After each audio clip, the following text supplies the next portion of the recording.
Nou vriende, ons is die Here innig dankbaar dat ons andermaal weer kan saam wees so rondom die woord van die Here. Nou ons het hierdie week bietjie gekyk na die gedagte van Hervormingsdag, of dan sommige verwys daarna as Reformatiedag, die begin van protestantisme, waar 'n man met die naam van Martin Luther opgestaan het teen die wanpraktyke van die Rooms-Katolieke Kerk en dan ook standpunt ingeneem het vir die waarheid van God se woord, en ook hierdie kosbare Bybelboek in Duits vertaal het in rekordtyd, om dan ook die Bybel in die hand van die doodgewone mens op straat te gee, sodat hulle kan lees en verstaan wat God se woord sê. Nou gaan ek weer alles herhaal nie, ek het net vir u gesê, uit die reformatie is daar 5 solas gebore: sola scriptura, die skrif alleen; sola fide, geloof alleen; sola gratia, genade alleen; en vanmôre gaan ons stil staan by sola Christu, of Christus alleen, en dan sola Deo gloria, tot eer van God alleen. Nou kom ons kyk gou wat beteken hierdie sola Christu, of Christus alleen. Nou vriende, Martin Luther het 95 stellings, soos ek reeds vir u gesê het, teen die Wittenbergse kerk deur vasgekap, waar hy teen so 95 wanpraktyke in die Roomse kerk opgestaan het. Nou vriende, een van hierdie wanpraktyke van die Roomse kerk is dat hulle aflaatstelsel ingestel het en aflaatbriewe verkoop het, waar mense dan kon betaal het, die kerk betaal het, en dan het hulle 'n brief gekry wat gesê het dat hulle mense wat alreeds gesterf het, dan vir 'n korter tyd in die vagevuur sal wees en dan later in die hemel sal kom.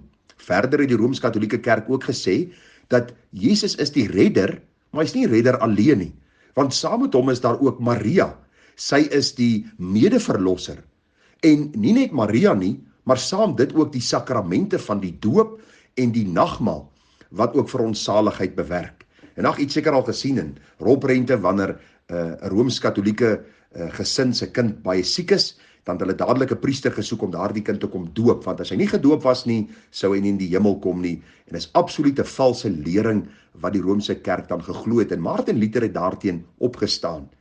En die vraag is, hoe is dit van toepassing op ons vandag? Ek wil vir u sê, vriende, hierdie saak waarteen Martin Luther opgestaan het, is nog net so lewendig in ons tyd, en in die kerk van Jesus, soos in die tyd van Martin Luther. Miskien nie so uitdruklik nie, ja, die Roomse kerk glo nog steeds dat Maria 'n medeverlosser is. Maar kom ons kyk gou na die sakramente. Hoeveel is daar wat die doop sien as hulle redding?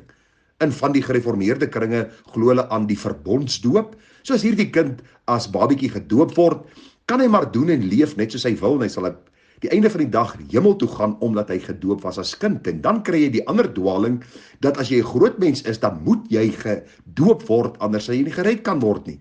En as jy nie gedoop is as volwassene nie, sal jy nie die ou lewe kan aflê en in 'n nuwe lewe opstaan en dan hemel toe gaan nie. U sien, die leen is nog steeds dieselfde. Christus verdwyn uit die prentjie. Ek het 'n boodskap so tyd terug gebreek waar ek gesê het dat die doop, besprinkeling en onderdompeling is die grootste vyande van die evangelie. Waarom? Omdat mense sekere saligheidswaarde koppel aan iets wat Martin Luther juist teen opgestaan het, in 'n rebellie teen opgestaan het, en gesê het, luister, geen priester kan jou sonde vergewe nie, geen mens kan jou sonde vergewe nie, geen water kan jou sonde vergewe nie, Maria kan jou sonde vergewe nie, dis Christus en Christus alleen. En dit is wat ware saligheid bring. Onthou net een ding, Johannes 1:29, Johannes die doper is daar by die Jordaan, en die Bybel sê vir ons, en die volgende dag sien Johannes Jesus na hom toe kom, en hy sê, daar is die lam van God, wat die sonde van die wêreld wegneem. En jy moet tog nou nie hierdie wêreld inlees, dat elke mens op aarde nou wie verlede, hede en toekoms gered gaan word, en almal gaan op die einde van die dag in die hemel wees nie, en ons kan maar leef soos ons wil, uiteindelik het die Here almal se sonde gedra nie. Vriende, watter leuen? Dis die leuen van universalisme, waar ons nie sien wat die skrif in konteks sê, wanneer die Here met ons praat deur sy woord nie. Die Bybel is baie duidelik daaroor. Nie elkeen wat vir my sê, Here, Here, sal ingaan in die koninkryk van die Vader nie. So dis nie rocket science, verskoon die Engels, om hierdie sake te verstaan nie. Dis net mense wat moedswillig is, wat sekere goed in die Bybel inlees, en hulle vat nie die konteks, en neem nie die res van die Bybelse konteks in ag nie. Johannes 3:36, hy wat in die Seun glo, het die ewige lewe. Maar hy wat die Seun ongehoorsaam is, sal die lewe nie sien nie, maar die toorn van God bly op hom. So met ander woorde, die toorn van God rus op die wat hierdie Here Jesus Christus verwerp. Johannes 10:9, Ek is die deur, as iemand deur my ingaan, sal hy gered word, en hy sal ingaan en uitgaan en veiding vind. U sal onthou gister, dat geloof en genade is 'n geskenk uit die hand van God, en daarom is dit belangrik om te weet, dat die werk wat God in my hart gedoen het, altyd 'n werk sal wees, wat my lei na Jesus Christus, die enigste verlosser en saligmaker, wat God gegee het. Handelinge 4:12, die saligheid is in niemand anders nie, want daar is ook geen ander naam onder die hemel, wat onder die mense gegee is, waardeur ons gered moet word nie. Dis net die naam van Jesus Christus. 1 Timoteus 2 vers 5, daar is een God en een middelaar tussen God en die mens Christus Jesus, wat homself gegee het, as 'n losprys vir almal, as die getuienis op die regte tyd. Luister, dis nie Christus en jou werke nie, dis nie Christus en jou kerk nie, dis nie Christus en jou doop nie, dis nie Christus en Maria nie, dis nie Christus en jou oorgawe nie, dis Christus en Christus alleen. Hy is die redder. En daarom, as daar ware geloof in jou hart is, en God waarlik hierdie genade oor jou uitstort, dan sal Christus vir jou, vriende, soos hierdie kosbare skat wees. Wat jy sien, hierdie put, hierdie fontein in 'n dorre woestyn, en jy sal daarna vlug, en jy sal drink, en die woord van die Here sê vir ons in Johannes 7, as julle dors het, en julle drink van my, sal daar strome van lewende waters uit julle binneste vloei. Alles die genadige werking van God, want die mens in sigself of op sigself soek nie na God nie. Die Bybel sê van nature, Romeine 3, soek die mens die Here nie. Daarom is dit absoluut die werk van die Here in die hart en siel van die mens. Ek verstaan waarom mense se redding in aanhalingstekens net vir 'n tydjie hou. Hulle is gered en dan 'n paar maande later of 'n paar jaar later verval hulle en hulle gaan terug na hulle ou lewe. Waarom? Want hulle dink hulle het God 'n guns gedoen.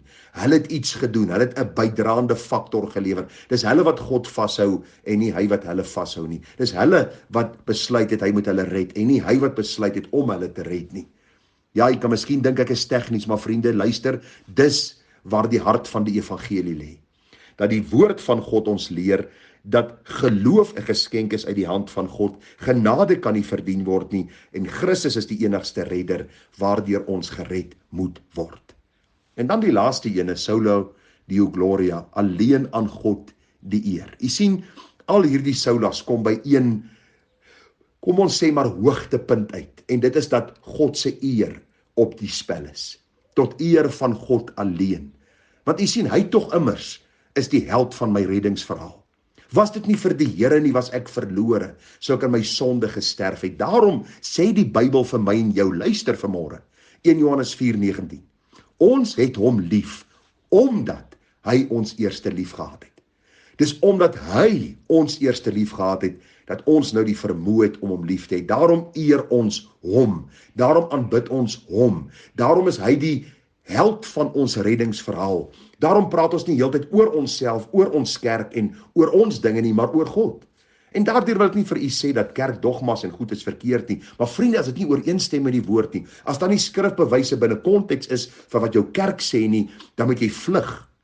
Dogma of leerstellige dinge is om ons nader te bring aan God en vir ons sekere goed sistematies uiteen te sit, nie om ons verder weg van die Here te dryf en ons die held van ons verhaal of van ons reddingsverhaal te maak nie. Ons het hom lief omdat hy ons eerste lief gehad het. Paulus kom in Romeine 11 en hy sê daar vers 33 tot 36, o diepte van die rykdom en wysheid en kennis van God. Hoe ondeurgrondelik is sy oordeel en onaspeurlik sy weë, want wie die gedagte van die Here geken, of wie was sy raadsman gewees, of wie het eers iets aan hom gegee het om vergeld moet word, want uit hom en deur hom en tot hom is alle dinge. Syne is die heerlikheid tot in ewigheid. Martin Luther, hierdie man wat opgestaan het teen die wanpraktyke van die Rooms-Katolieke Kerk, het by sy sterwingsuur 3 uur die oggend op die 18de Februarie 1546 gesê. Hy sê, we are beggars. This is true. God is free, utterly free in his grace. And we are beggars. This is how we live. And that is how we study, so that God gets the glory and we get the grace. Is nie vir u mooi nie. Waar is die Martin Luthers van ons tyd? Ek wil vir u sê, die deursnee preke op radio, op televisie, van meeste kerke is so mensgesentreerd, jy wil mal word as jy dit hoor. Dan dink jy vir jouself, vir wat noem hulle dit nog kerk? Want kerk staan vir uitgeroepenis van God, waar Christus die hoof is van die kerk, en tog verdwyn hy in die agtergrond terwyl die mens verhef word tot hierdie status van godheid. Luister, die reformatie het ten doel om ons terug te bring by die woord, by geloof, by genade, by Christus, tot eer van God alleen. Ek vra jou, is jy besig met hierdie godsdiens? Want dit is die enigste godsdiens wat die Bybel vir ons leer. 'n Godsdiens waar die mens op die agtergrond verdwyn, God op die voorgrond verskyn, hy die skepper, die redder, die heerlikheid, die eer, die lof, die dank en die aanbidding van ons harte ontvang. Waarom is Hervormingsdag en die uitvloeisel daarvan so geweldig vir die kerk van die Here Jesus? Omdat die Here hierdie man opgewek het, op sy tyd, op sy manier, om op te staan en standpunt in te neem teen die valsheid van sy tyd. En u en ek het nodig om presies dieselfde te doen. Want ons beleef dieselfde tyd as Martin Luther, waar valsheid die kerk oorneem, en niemand sê meer 'n woord nie. Mag die Here ons genade gee om verder hierdie saak te ondersoek, en mag die Here ons ryklik seën in die verstaan van sy woord. Groete, mooi dag verder, Tara.